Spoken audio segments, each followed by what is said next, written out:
قرآنی دعاؤں کا ایک خاصہ اور ان کا ایک امتیاز اور ان کا ایک بڑا فائدہ حضرت حکیم الامت قدس اللہ تعالیٰ سرہ نے اپنے مواعظ میں بیان فرمایا کہ جو دعائیں اللہ تعالیٰ نے سکھلائیں، ہمیں آپ کو سکھلائیں کہ یہ دعا مانگا کرو، تو یہ دعا جو ہے انشاءاللہ اس کی قبولیت میں کوئی شک نہیں ہونا چاہیے، کیونکہ خود سکھلا رہے ہیں کہ یہ کہو رب اغفر وارحم وانت خیر الراحمین مثلا. تو ایک شریف آدمی سے بھی یہ بات ممکن نہیں ہے کہ کوئی آدمی دوسرے کو دعوت دے کہ بھائی مجھ سے یہ مانگو، اور جب دینے کا وقت آئے تو کہ بھاگ جاؤ. کوئی شریف آدمی ایسا نہیں کر سکتا. تو اللہ جل جلالہ جو ارحم الراحمین ہیں وہ ہم سے کہیں کہ یہ دعا کرو اور پھر اس کو رد کر دیں کہ نہیں میں نہیں دیتا تمہیں. یہ تو اللہ تعالیٰ نے خود بنایا مضمون بنا کر، درخواست کا مضمون بنا کر بتا دیا کہ دیکھو یہ کہو گے، یہ درخواست کرو گے تو پھر ہمیں دیکھو ہماری کیا رحمت ہے، وقل رب اغفر وارحم وانت خیر الراحمین. لہذا قرآن کریم کی جو دعائیں ہیں وہ اس لحاظ سے بڑی اہمیت رکھتی ہیں کہ خود اللہ جل جلالہ نے سکھائیں کہ یہ دعا مانگا کرو. تو اب یہ بات بڑی بعید ہے، تقریباً ناممکن ہے کہ اللہ تعالیٰ خود دعا سکھائیں اور ہم وہ دعا کریں اور اللہ تعالیٰ رد فرما دیں. یہ نہیں ہو سکتا.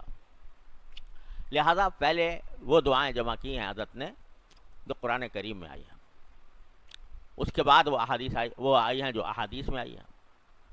ہر ایک دعا ایسی ہے کہ ان میں سے ایک دعا بھی قبول ہو جائے انسان کا بیڑا پار ہو جائے. تو شروع کیا ہے مناجات مقبول کو اس قرآنی دعا سے کہ ربنا آتنا فی الدنیا حسنہ وفی الآخرۃ حسنہ وقنا عذاب النار. یہ دعا عام طور سے مسلمانوں کو یاد ہوتی ہے، اکثر و بیشتر یاد ہوتی ہے. جن لوگوں کو نماز جنازے کی دعا یاد نہیں ہوتی وہ یہ پڑھتے رہتے ہیں. کئی لوگوں نے بتایا کہ جی ہم تو نماز جنازے کی جو تیسری تکبیر کے بعد دعا ہوتی ہے وہ بہت افسوس ہے کہ بہت سے ہمارے مسلمانوں کو یاد نہیں ہوتی. کیا مشکل کام ہے جو دعا رسول کریم صلی اللہ علیہ وسلم منقول ہے، آدمی اس کو یاد کر لے. تو اب کیا ہوتا ہے کہ اتنی بڑا مجمع ہوتا ہے نماز جنازہ کا، لیکن اس میں وہ لوگ جو صحیح دعا کرتے ہوں جنازے سے مناسب، میرے خیال میں معدود چند ہی ہوتے ہیں. جو مدرسے سے تعلق ہے جس کا، مکتب سے کوئی تعلق ہے جس کا، وہ تو جانتا ہے. لیکن یہ ماشاءاللہ اعلیٰ تعلیم یافتہ حضرات جو کالجوں اسکولوں میں پڑھے، تو مجھے نہیں خیال کہ ان کو یہ دعائیں یاد ہوتی ہوں گی.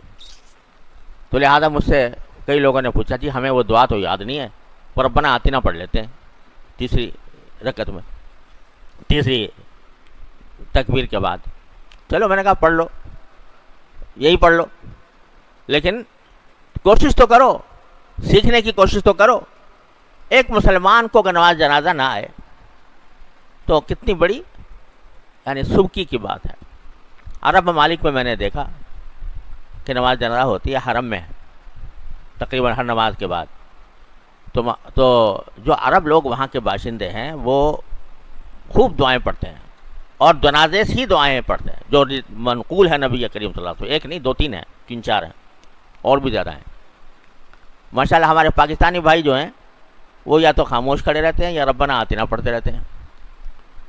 چلو نہ پڑھنے سے بہتر ہے. لیکن بہرحال یہ دعا اتنی مشہور ہے کہ ہر بندے کو تقریباً آتی ہے، ربنا آتنا فی الدنیا حسنہ.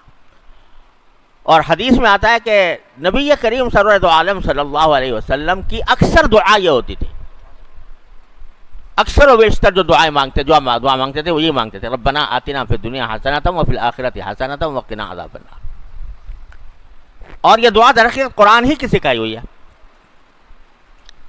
سورہ بقرہ میں اللہ تبارک و تعالیٰ نے فرمایا کہ جب حاجی لوگ وہاں سے عرفات سے واپس آتے ہیں تو پھر مزدلفہ میں جو المشعر الحرام ہے وہاں پر اللہ کا ذکر کرنا چاہیے کہ اذا افضتم من عرفات فاذکروا اللہ عند المشعر الحرام. جب عرفات سے واپس آؤ تو مشعر حرام یعنی مزدلفہ کے پاس اللہ کا ذکر کرو. فاذکروا اللہ عند المشعر الحرام. اور کذکرکم آباءکم او اشد ذکرا واذکروا اللہ کما ہداکم. اور اللہ کا ذکر بھی اس طریقے سے کرو جس کا اللہ تعالیٰ نے تمہیں حکم دیا ہے, جس طرح کی ہدایت دی ہے ذکر کرنے کے طریقے کی, وہ کرو. یعنی کہ اپنی طرف سے کوئی طریقہ گھڑ لیا اور اس کے پیچھے چل پڑے. واذکروا اللہ کما ہداکم. پھر فرمایا کہ فمنہم من یقول ربنا آتنا فی الدنیا وما لہ فی الآخرۃ من خلاق. کچھ لوگ وہ ہیں جو وہاں اس مقام مقدس پر پہنچنے کے بعد بھی بس دنیا ہی کی چیز مانگتے رہتے ہیں. مجھے اولاد دے دے, مجھے نوکری دے دے, مجھے رزق دے دے, مجھے صحت دے دے, جتنی دنیا کی ضرورت ہے وہ مانگتے رہتے ہیں. منہم من یقول آتنا فی الدنیا وما لہ فی الآخرۃ من خلاق. آخرت میں اس کا کوئی حصہ نہیں ہوتا, وہی مانگتا رہتا ہے. جاہلیت کے اندر, زمانے جاہلیت میں جو لوگ حج کیا کرتے تھے, حج تو وہ بھی کرتے تھے, لیکن وہاں جا کر ایک تو جب پہنچتے مزدلفہ تو اپنے آباء و اجداد کے مناقب اور فضائل بیان کرنا شروع کر دیتے تھے. ہمارے باپ نے یہ کیا, فلاں جنگ لڑی, فلاں جنگ کے اندر اس کو فتح نصیب ہوئی, وغیرہ وغیرہ. ایک تو یہ کام کرتے تھے. تو قرآن کہتا ہے کہ وہاں جب اللہ تعالیٰ کا ذکر کرو کذکرکم آباءکم, جیسے تم اپنے ماں باپ دادوں کا ذکر کیا کرتے تھے, او اشد ذکرا, یا اس سے بھی زیادہ اہتمام کے ساتھ اللہ تعالیٰ کا ذکر کرو. اور ذکر بھی کس طرح کرو, واذکروا اللہ کما ہداکم, جو اللہ نے طریقہ بتایا اس کے مطابق ذکر کرو. اب آگے فرماتے ہیں کہ جاہلیت کے لوگ جو ہیں وہ آ کر کہتے تھے, وہاں پر دعائیں جو کرتے تھے بس یہی کرتے تھے کہ ہمیں رزق زیادہ ہو جائے, ہمارا گھر اچھا بن جائے, ہماری جو قبیلہ ہے اس کو فتح نصیب ہو, ہمارے دشمن ناوراد ہوں, وغیرہ وغیرہ. تو ربنا آتنا فی الدنیا وما لہ فی الآخرۃ من خلاق. آخرت میں اس کا کوئی حصہ نہیں ہوتا. ومنہم من یقول ربنا آتنا فی الدنیا حسنۃ وفی الآخرۃ حسنۃ وقنا عذاب النار. اور کچھ اللہ کے بندے ایسے ہوتے ہیں جو یہ کہتے ہیں کہ اے پروردگار ہمیں دنیا میں بھی اچھائی عطا فرمائیے اور آخرت میں بھی اچھائی عطا فرمائیے. تو اولئک لہم نصیب مما کسبوا, ان کو اللہ تبارک و تعالیٰ اپنی کمائی کا حصہ آخرت میں دیں گے. کمائی سے مراد اچھے اعمال کی کمائی. تو اللہ تعالیٰ فرما رہے ہیں کہ وہ بندہ انتہائی بیوقوف اور احمق ہے کہ جو جب بھی دعا مانگے تو بس دنیا ہی کے لیے مانگے, دنیا ہی کے لیے مانگے بس, کہ مجھے ملازمت مل جائے, مجھے رزق مل جائے, میرا گزارا اچھا ہونے لگے, میرا مکان اچھا بن جائے, مجھے گاڑی اچھی مل جائے, مجھے امتحان میں کامیابی مل جائے, مجھے ڈگری اچھی حاصل ہو جائے. بس سارا سوچ کا جو محور ہے وہ دنیا ہی دنیا ہے, بس وہی مانگتے ہیں. آخرت کی بات مانگیں کہ یا اللہ آخرت میں ہمارا انجام اچھا کر دیجئے, ہمارے گناہ معاف کر دیجئے, تو اس کی طرف دھیان ہی نہیں. تو اللہ تعالیٰ نے یہاں پر ان لوگوں کی مذمت کی ہے جو جب بھی مانگیں گے دنیا کی بات مانگیں گے, جب بھی مانگیں گے دنیا کی بات مانگیں گے, آخرت کے بارے میں کچھ نہیں. تو یہ اللہ تعالیٰ فرماتے ہیں کہ یہ احمق تنگ نظر لوگ ہیں. ان کی جو سوچ ہے اس کا دائرہ صرف دنیا کی لذتوں کی طرف اور دنیا کے اسباب کی طرف محدود ہے. بس یہ مل جائے تو اس کو ایسا کچھ مل گیا, چاہے قبر میں جا کے پٹائی ہو, الیاذ باللہ. تو وہ یہ کہتے ہیں کہ ہمیں دنیا دے دیجئے. اب دنیا میں جو غلط چیزیں ہیں وہ بھی مانگتے ہیں. ہمارے والد صاحب رحمۃ اللہ علیہ کے پاس ایک بزرگ آیا کرتے تھے, بڑے عمر رسیدہ تھے, جہاں دیدہ تھے, بڑے تاجر تھے, تہجد گزار تھے. تو کچھ عرصے کے بعد پتہ چلا کہ وہ وظیفے جو ہر وقت پڑھتے رہتے ہیں, تو وظیفے میں دعا یہ مانگتے ہیں کہ اللہ سٹے میں میرا جو ہے نمبر نکل آئے. وظیفے گھونٹ رہے ہیں رات کو تہجد میں اٹھنے کے بعد، کس کام کے لیے؟ کہ میرا سٹا جو ہے وہ کامیاب ہو جائے. اب یعنی آدمی کی جو سوچ ہے وہ اس طرف لگی ہوئی ہے العیاذ باللہ، دنیا کی طرف.